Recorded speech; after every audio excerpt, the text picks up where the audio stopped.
You've heard of a flock of seagulls, but have you heard of a flock of redbreasts? That's right. Today we are taking flight with a flight of different Redbreast whiskies. I'm Matt, I'm the whiskey nerd. And I'm Rose, I'm the whiskey noob. And today, like I said, we're taking flight with a flight of Redbreast. And you might have guessed from the pictures on the bottle, Redbreast gets its name from the Robin Redbreast, hence the taking flight with a little flight. And one thing that's cool when you look at the different Redbreasts, They're actually flying! they're actually flying. So I'll see if I can put like close-ups of it up there. Yeah. But like the standard 12-year-old, he's just standing there, and then all the different kind of styles. Like they're in different stages of flight. Yeah, so it's the idea that if you put them together, it looks like a bird like flying. So it's kind of cool, which is a little thing. But this is Redbreast Irish Whiskey. You've tried a lot of Redbreasts. Oh my gosh, I have. Yes. And it's all like stellar, like Yeah. chef's kiss. Yeah, so Redbreast Whiskey, it's from the Middleton distillery here in Ireland, and it's a single pot still Irish whiskey. Style of whiskey unique to Ireland. Here in Middleton, they can use different kind of grains. So they can use malted barley, unmalted barley, and they're allowed to use other grains, but Middleton don't use the other grains. They just go, I think it's 60% malted barley and 40% unmalted barley. Okay. Malted barley gives you kind of a sweet, biscuity, caramelized notes. Unmalted barley gives you like herbal, spicy, almost like black pepper kind of notes. Black pepper. Yeah, so it gives you those flavors. And the whiskies are finished in different ways. They're aged in different ways, they're finished in different ways, and that's what we have. A lot of different Redbreasts kind of using the same base distillate. Yeah, that kind of makes sense. Yeah, so we've got the classic 12-year-old Redbreast. This is made up of different whiskies. Some of it was aged entirely in bourbon, some of it was aged entirely in sherry, some was aged in bourbon then finished in sherry. So you get this kind of like bourbon and sherry character. Sounds yum. We've got the Redbreast 15-year-old. 15 years old. Sorry, this first one comes in at 40%. This one here comes in, I believe, at 46% alcohol. Yeah, 46% alcohol by volume. And it's all aged in bourbon casks. Oh. So you're getting kind of just that core Redbreast profile as opposed to like the sherry cask influence coming into it. All bourbon all the time. All bourbon all the time. Then we've got the Redbreast 12 cask strength. Ah! This comes in at 58.1% alcohol by volume. It's the same whiskey as the first one, but just at cask strength. So it's going to be a bit stronger, a bit heavier, a bit weightier, and hopefully a bit tastier. Oh, okay. And then we've got two of this series. So this is like what they call the Iberian series. It's the series where they kind of highlight the influence of different sherries, maybe ports, and they've got a couple of whiskies in it. So they've got like a PX or Pedro Jimenez sherry. They've got a tawny port edition. I've chosen these two here because these are kind of the most widely available. This is the Redbreast Lustau, which is from the Bodegas Lustau, the Lustau sherry bodegas. Comes in at 46% ABV. It's about 9 years old, but doesn't have an age statement. Okay, so it's probably a mixeroonie. Probably a mixeroonie, as you say. And it highlights like the sherry casks from the Lustau bodega. So it's focusing in on that sherry influence. Shout out if you're from Lustau. Shout out if you're from Lustau. And then we've got this one here, the Redbreast Cuatro Barriles, which is Redbreast 4 barrels. This is actually an airport exclusive. So, but if you're traveling through an airport, you'll be able to find it. It's pretty widely available in airports. The Lustau is pretty widely available at least in grocery stores here in Ireland. So these are probably more available than like those other ones, the PX sherries. So if you travel to Ireland via the airport, boom. You'll be able to get them all. Yeah, and this one here has 4 barrels. So there's a tawny port and PX sherry, there's virgin oak and virgin Spanish oak. Oh my god. So there's 4 different, again, highlighting the influence of the Spanish peninsula. Cool. So we're going to taste them all today and tell you which one we think is best. Yay! Okay, and I think, well, we've already tasted these whiskies before, Yeah. so I don't think we're going to go in for a full tasting. Just go in, give it a quick sniff, give it a quick taste, let me know what you think, and I'll do the same. Smells delicious. Yeah. Like Redbreast 12 is one of those kind of classic whiskies, like Irish whiskies. If you're getting into like higher end Irish whiskies, Redbreast 12 is often where people say to start because, yeah. It's Way nice. fruity on the nose. Yeah. More like spicy on the palate. Yeah. And I feel it going. Yeah, like it gives you a nice bit of like I said, fruitiness on the nose, but then the black peppery. I was about to say black pepper, right? They come out into the palate. So we're gonna give it a little sip of water. Yeah. I think we're going for the 15. And we can go back and forth and we can taste them and do a little bit of a ranking of them. Yeah. Oh wait, I should You have to smell smell it it first. Well, you can taste Just go it straight for and it. then smell it, but Don't you taste with your nose first? yeah, like most of the things you can taste, you can get through your nose. There are some things you get on the palate only, but mostly through the nose. Yeah? Lighter on the nose than the first one, less spicy, slightly sweeter on the palate. I think I like this one the best so far. Of the two whiskeys, yes, you like that one the best? Yes. It is also coming in at 46%, so it's a little bit stronger, a little bit more full flavour. Yeah. A little bit more like vanilla, custard, because again, it's all bourbon, so you're not going to get those fruity notes, you're just going to get more of the sweet notes. This tastes, sorry, not taste, it smells mustier.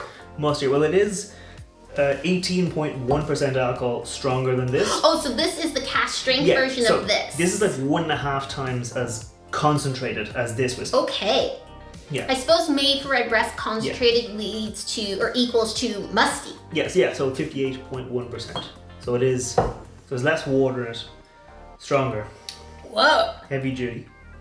Oh yeah. Yeah. Oh, this is. It grows some hair on your chest. This is definitely like Christmas cake, kind of like those like stewed fruits, nuts, the spices. Christmas cake, but not made by mom, made by like your lumberjack dad. Or like grandma. Unless grandma's also a lumberjack. Grandma could be a Grandma got some hair on her chest. Yeah. Do you want to drink your water? Yeah, absolutely. But yeah, it's this one here. It's basically all that, but just turned up to 11. Like it has much more. It was really nice. The initial approach, you go, oh, that's a lot of alcohol. Yeah, and then you taste it like, wow. But it's not overpowering. I feel like I could be a lumberjack. This one's very light on the nose. On the nose. Yeah, this is the Lustau, 46%. So going back down in alcohol strength, but maybe dialing into some of those specific sherry notes. But maybe it's like a smoother vibe. I wonder. Because you're not going to get different. Go on. You're not going to get like different sherry notes. You're going to get like that one concentrated from the bodega. Oh. Oh. That's different. I feel like I've gone on a little bit of a journey, but you can still kind of taste the base throughout. Yeah. Like there is like a connection. Mm-hmm. Smell actually the Lustau and the 12-year-old beside each other, because these are essentially the same whiskey, only 6% alcohol, and they're still got that bourbon and got that sherry, but this here is just dialed into that one sherry note.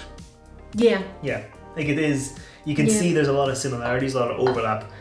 Well, we'll get into ranking later on. Oh, yeah. And last one. This one here is the Cuatro Barrilesto. It's relatively new. Came out like last year, I think maybe the middle of last year, middle of 24. Smooth and like fruity sweet. Yeah, very fruity sweet. There is a tawny port. I think it was tawny. Oh yeah. Let's say it was tawny port or ruby port. It smells real good. The more you smell it. Yeah, tawny port wine. So you're gonna get red berries. You're gonna get a little bit of that coming through, as well as like those dried fruits. That's a thick boy. Thick. It's only 46%. It tastes thick. Maybe it's like the sugary sweetness is kind of vibing in there. Mm-hmm. Ooh. Yeah. Right. That one kind of sits with you a little while. Yeah, it has this like, as you said, like thickness to it. Yeah. A bit of weight. It does kind of, I don't want to say oily because you don't like that note, but it has this like, as in like it sticks to you. Syrupy. Syrupy. That sounds not nicer than oily. Yeah, and I think we're going to go back and forth and try these, but we might just fast forward here, but we're going to go back and forth, try them all a little bit again. So,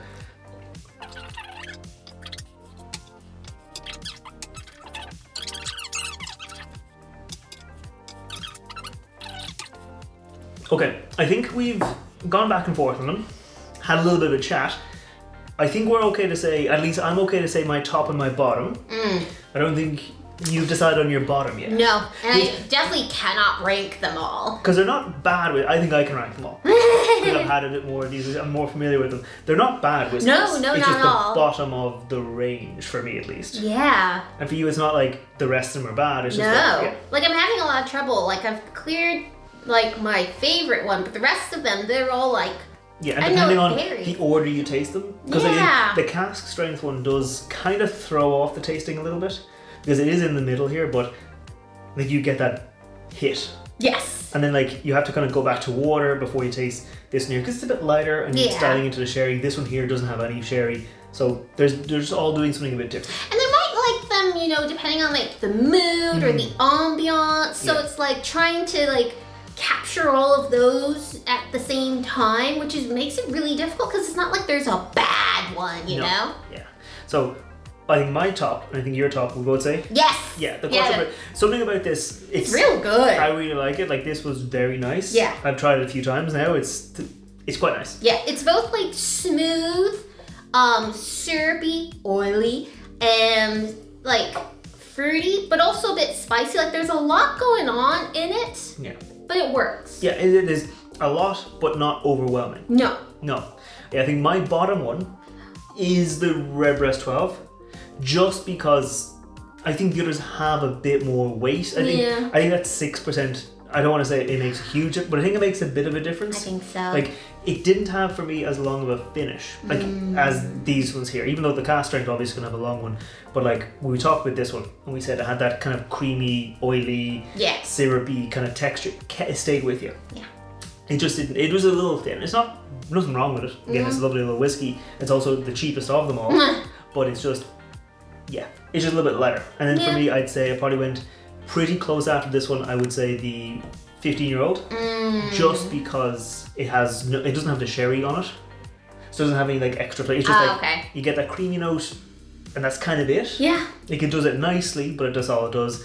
Then I'd say I go the Lustau. Oh, okay. Then the cask. Oh. And this one, even though why the cask strength? That's like the second highest. Because it has such a weight of flavor. Okay. It's like this one here, like compared to that one, this one here is a bit more sherry, a bit more weight, and this one here goes in again. Okay. And you get more of that, and it has a nice long finish. Like as you're breathing, even after drinking a little bit of water, I was able to taste it some more. Okay. Yeah, and then this one is just. It's just deliciousness. It's just really nice. Yeah. I think that's a premium crowd pleaser. Yeah, this one here definitely. If you were traveling through the airport, and you're like, oh, what's something I could pick up? Yeah. Yeah, it'll make pretty much any Irish whiskey drinker happy. Yeah. Yeah. And I think that's kind of it for the ranking. Yeah. I mean, it's pretty simple.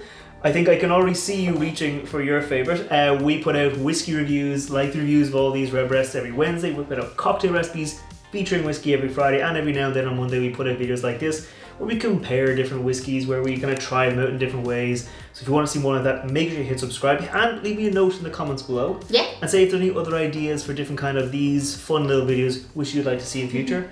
But now I think we'll both enjoy our whiskies, and we'll see you next time. Sláinte. Bye bye.